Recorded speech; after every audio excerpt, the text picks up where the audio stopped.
Alright, I pulled the wing off quick here just to show you. You can see here, I was talking about that carbon tape. You can see I use it here. I actually used it on this wing, the second wing. I took out, I would say, 2/3 of the dihedral in the wing. There is still a little bit of dihedral, but I don't like my planes with very much. Because I don't have ailerons on this wing, I like to keep a little bit in, otherwise you're not going to be able to turn very well with your rudder. But at the same time, if you know how to fly, you don't want a ton of dihedral.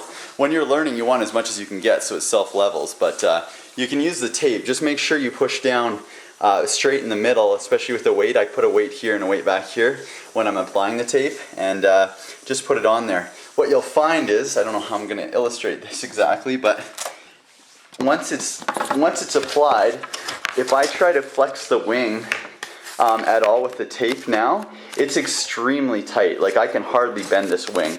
Even like just reefing on it, I can barely bend it at all. So the amount of strength it adds to the wing is huge.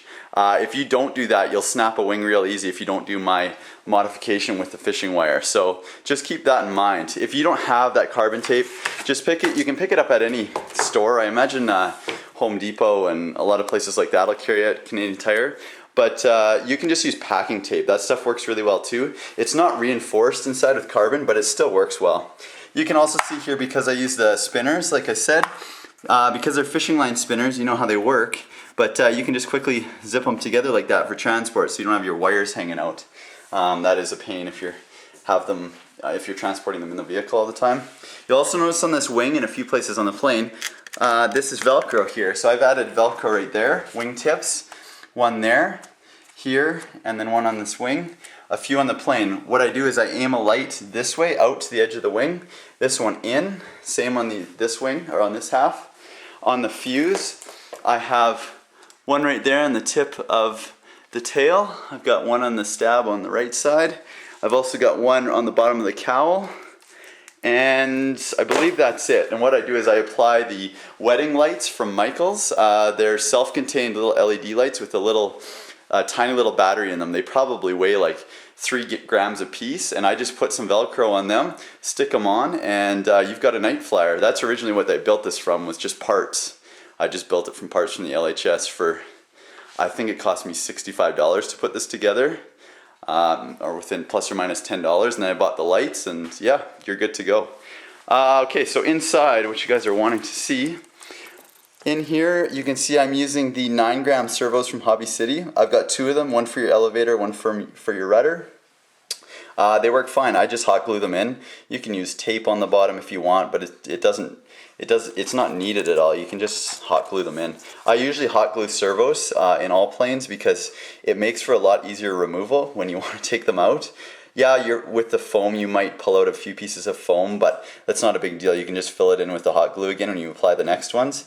But on balsa planes, it's nice to be able to remove them with the hot glue rather than trying to get CA or epoxy off, because it's almost impossible.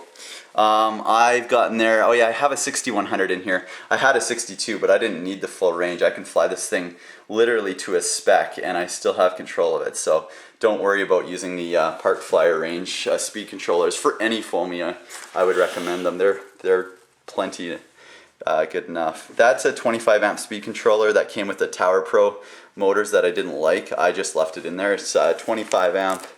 I think it peaks at 30 maybe. I don't even remember. But I've just got Dean's wires coming out of it. I've taped it to the side here, taped it to the front. And if you look closely down in there, you can see there's a hole.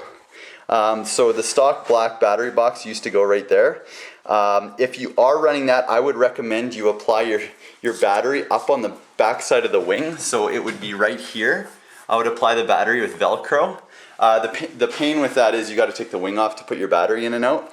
But with this setup, if you don't need the black box, what you do is just rip it right out if you're putting your own receiver and servos in it, and your battery slides vertically right up there. The other good thing about that is now you've got your weight right on your COG point.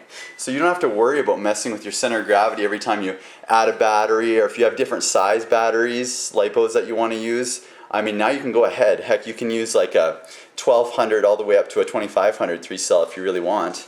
You're just going to affect your flight times, but as long as you don't overprop it and don't overamp that battery, it'll be fine. I'll quickly pull off the cowl, just show you the motor setup and the firewall I built, and that should be good.